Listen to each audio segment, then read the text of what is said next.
Barangay Rated SPG, striktong patnubay at gabay ng magulang.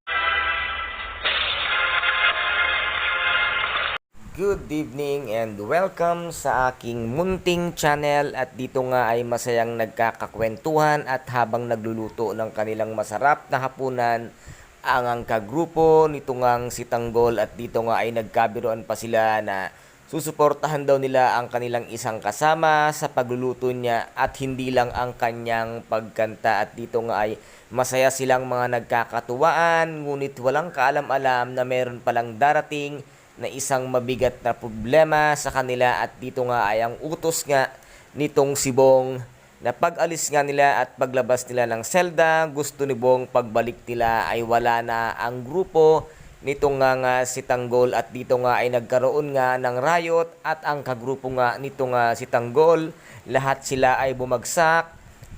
sa nagangyaring kaguluhan na ito, at dito naman ay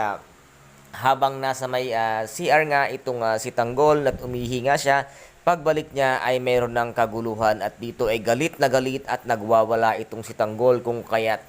matitikman nyo ngayon ang galit ng isang Tanggol na dating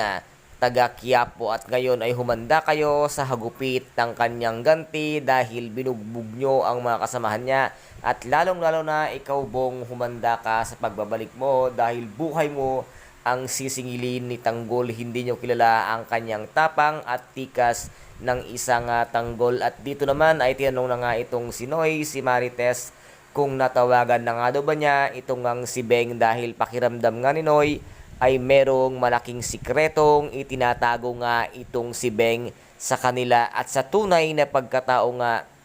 nitong si Beng, dahil ang tingin nga ni Noy ay isang mayamang babae itong si Beng at hindi siya mahirap, na nagpapanggap nga lang na ang alam nila ay mahirap siya, at ito namang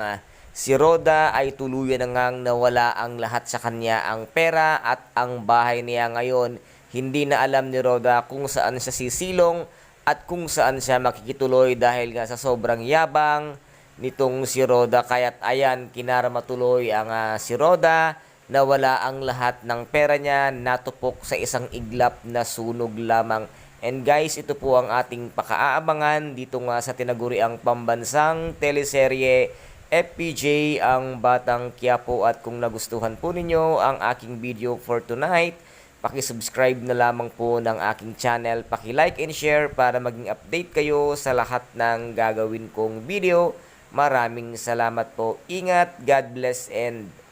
bye-bye!